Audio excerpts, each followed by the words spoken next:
With his death appearing imminent, Siddhartha did not move.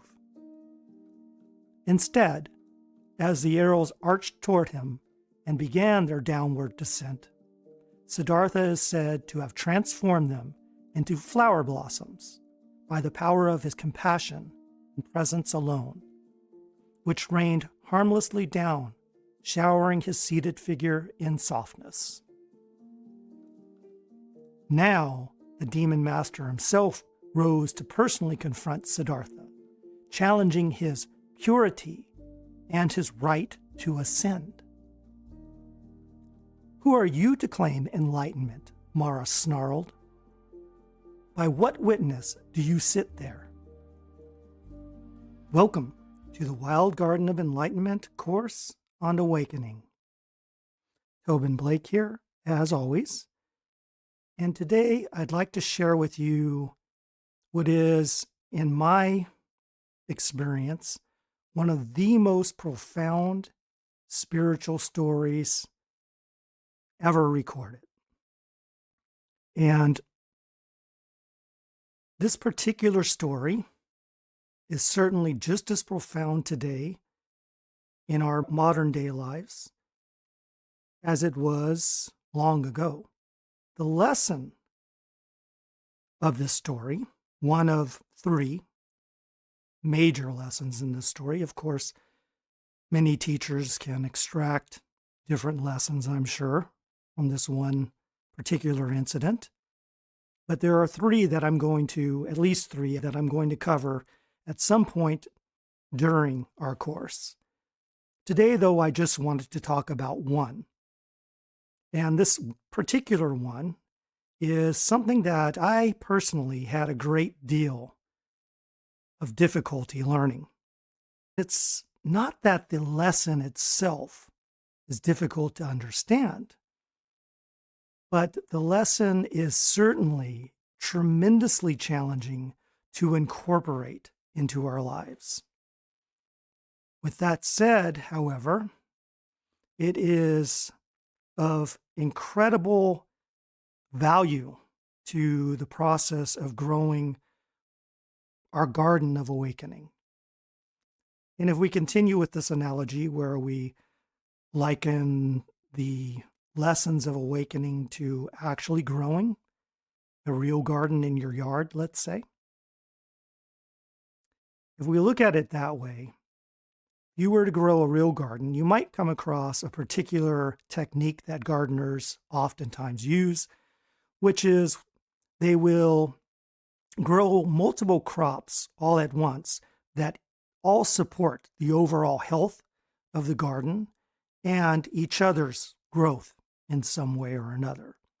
So this particular lesson I wanted to share very early on because it's one of those key plants. It's one of those key seeds that you should be planting in your soil as soon as possible and reflecting on it as much as you can. Today's particular seed is one of those vital crops that really is designed to provide maximum nutrients for the soil itself. It's going to help you understand and absorb all the rest of the lessons in our course to come. Now, with this in mind, I'd like to invite you to settle back if you're in a position that you are able. Feel free to close your eyes, whatever makes you most comfortable. This is the story of an ancient battle being waged in all of us, and it's something each one of us will one day need to identify and face if we hope to come to true inner peace and freedom from suffering. Let's get into it.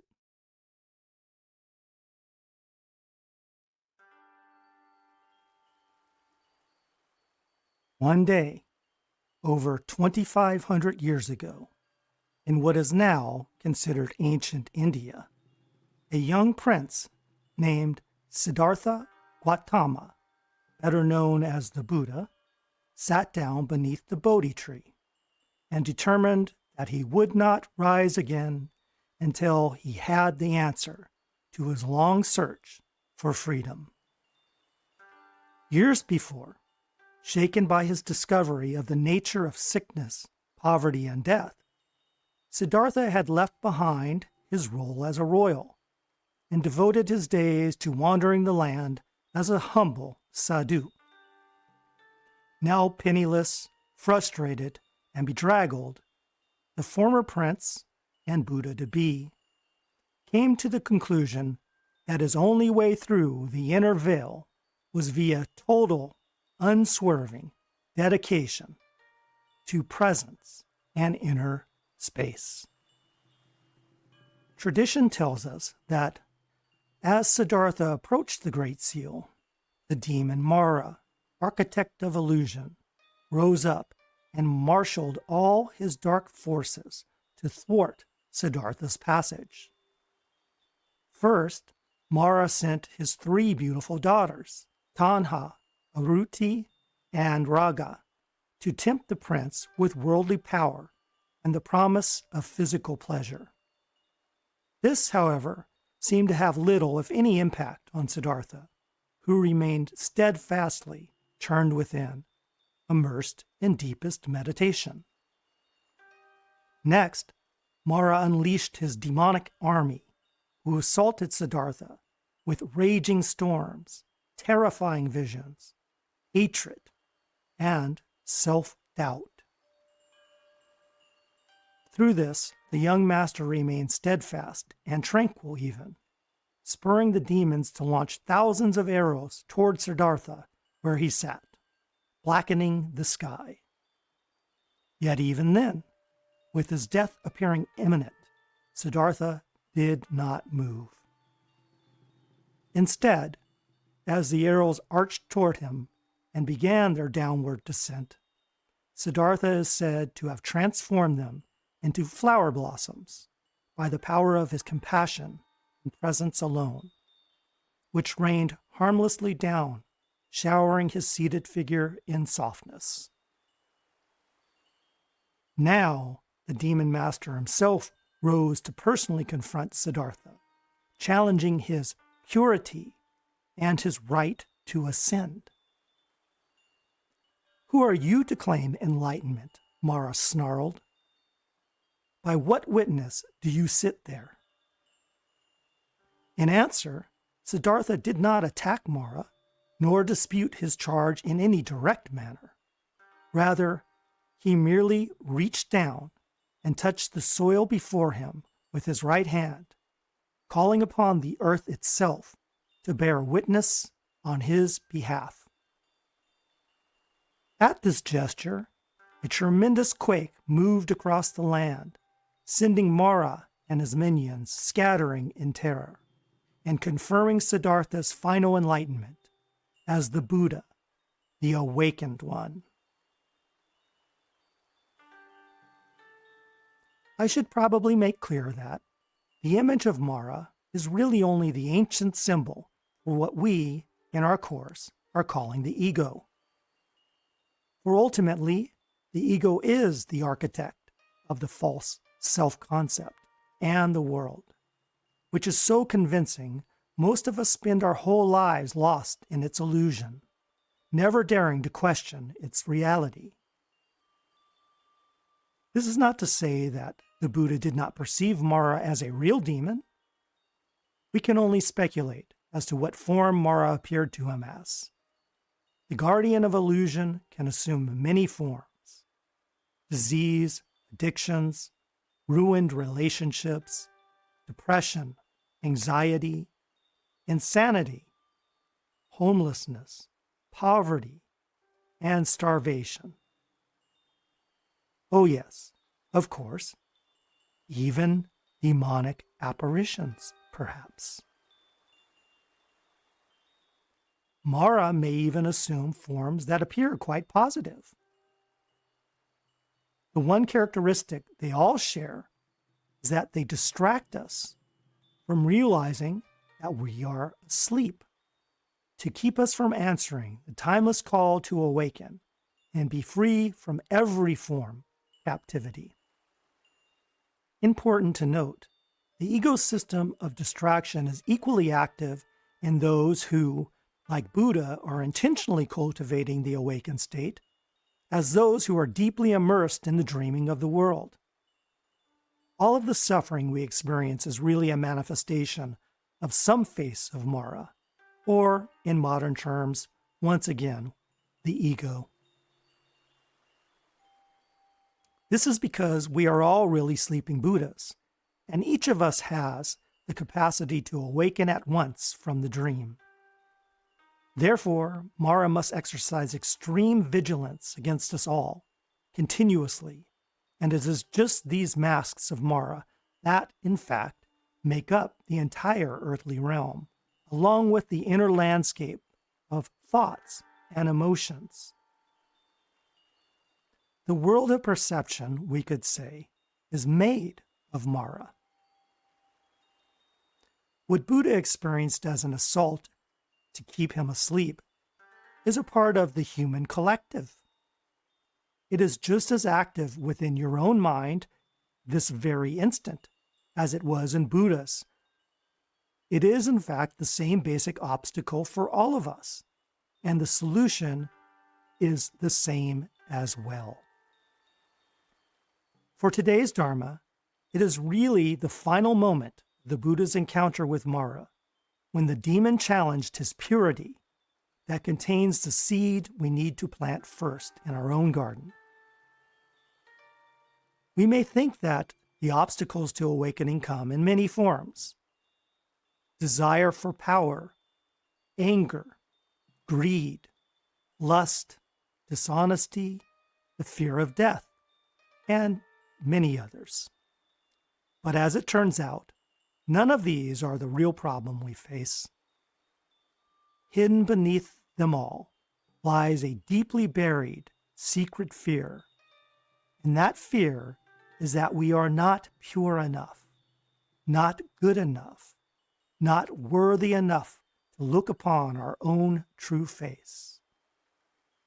How can we know ourselves as pure love while we harbor doubt, insecurity, and anger in our own hearts?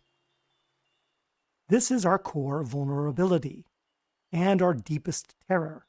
It is the linchpin of Mara. The idea that Mara is right about us. And you and I, like everyone, do in fact have a trail of past pain, along with many, many mistakes, all of which do seem to prove Mara's case.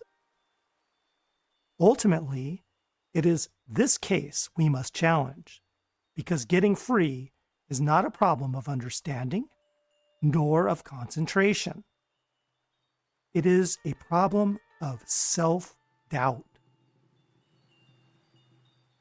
It is the real reason we never look inward, not far at least, are scarcely ever able to settle into presence or maintain any sense of real inner peace for very long.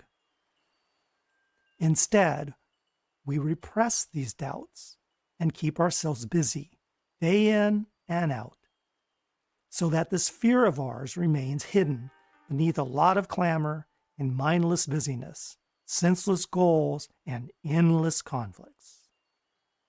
We blame other people and circumstances for our lack of peace, and never bother to question how it is that we are the only common denominator in this long stream of discontent. To get past this hurdle, first, we must get real. It is true, we have all made mistakes, some of which may have been quite horrendous. Every one of us has certainly had moments of thoughtlessness and even cruelty. We've behaved selfishly, been rude, insensitive, jealous, petty, and plenty of other nasty things. Yet, it is also true that all of these things have occurred only in the past. But there is no past. The past is only an image. which we hold within our own minds. And this is a choice, not a reality.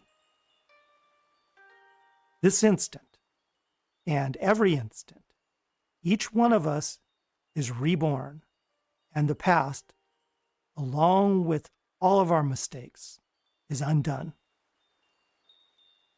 Nothing holds us to our past. Karma is but a sentence we lay upon ourselves to keep our purity from dawning on our own minds. It is also true that mistakes are committed only by the ego, and we are not the ego. The ego is a self-image we build, but it is only a temporary apparition, not permanent, and no more real than is a fictional movie. So, operating from the ego, in the past, it is certain that you have made mistakes, as have I and Buddha, along with every other living being who has set foot upon this earth. But where are those mistakes now? And where are you? If you are only willing, you can allow yourself to be absolved of all your mistakes within the clear light of presence. Everyone must eventually come to this conclusion, and the sooner you see it, the sooner you'll realize that liberation is a declaration of innocence and a commitment to the eternal, which has no end. See how a past tense focus traps us in the idea that atonement can never be? For if mistakes are in the past, only two things are possible. Either they can never be undone, or they are already gone. The truth is, Buddha was no more pure or holy than any of us. He simply released the idea of the past, recognizing it as a mental mirage. This didn't change him. It merely freed him from Mara's image of him. He stopped believing in it. In that instant, all that remained was what he had always been, underneath the weird concepts and distracting noise. That's when he touched the earth. That's the moment. That's when the whole world confirmed his sanctity with a terrific shake. This moment confirmed your purity and my purity too. What Buddha was and is, you are, as am I. For eternity is not only always, it is everything and everyone. It is everywhere, all-encompassing, and always all the same. Forget about Mara. In truth, is it not we who do not believe we are pure enough, worthy enough, or innocent enough to deserve the joy and peace of total self-knowledge? We are our own biggest saboteurs. Look squarely at this truth, but do not accept it. Realize instead you are a Buddha, sleeping or awake. In the end, it does not matter which, for dreams will never change your reality. This one shining lesson is all we are here to learn, and it awaits only our own recognition.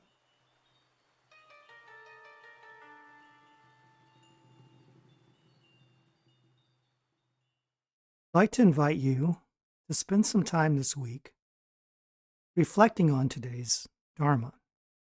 Consider how the many blemishes that you hold in the chamber of your own memory may be affecting your ability to fully blossom and come alive with real awakening, to find that deep inner peace that so many teachers talk about and the natural radiant joy that comes with forgiving yourself.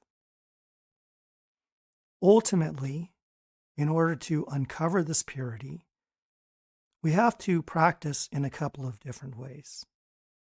First of all, we need to become aware of all the darkness that we harbor within ourselves. And this darkness, these grievances, include self-hatred in the form of guilt, that's what we usually call it, as well as grievances against others.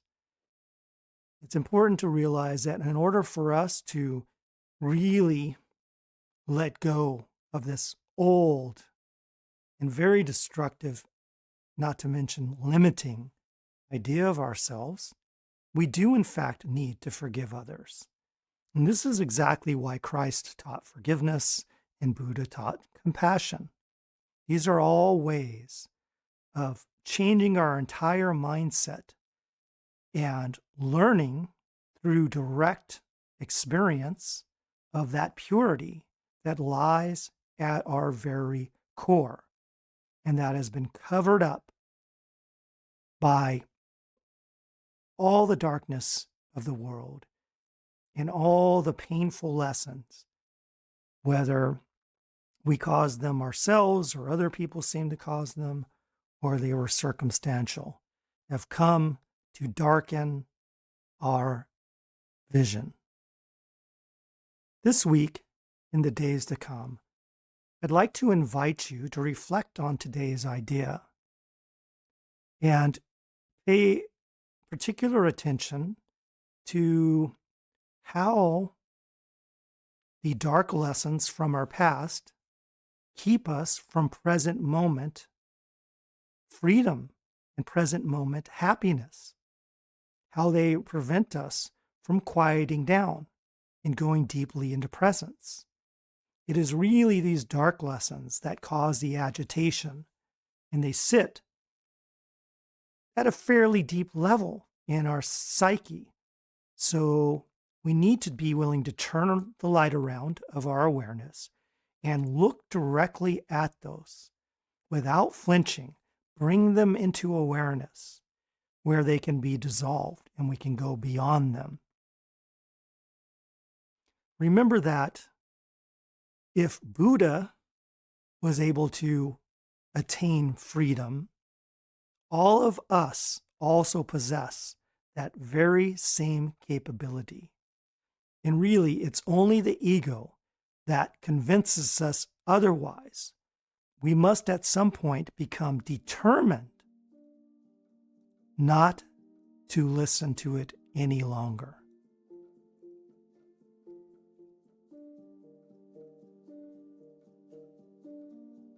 Before we wrap up, if today's reflection resonated with you, please consider liking, subscribing, and sharing the course with others. It's a simple way to keep this work free and accessible while helping these teachings find those who need them most. Thank you for being a part of this growth. Now, let's close out. In our next Dharma, we're going to discuss just what this thing called the ego really is, how it came about, and how it keeps us repeating these negative patterns over and over again, despite the fact that it causes us tremendous turmoil. Until then, vaya con Dios, step by step, with love, appreciation, and presence. Thank you for joining me.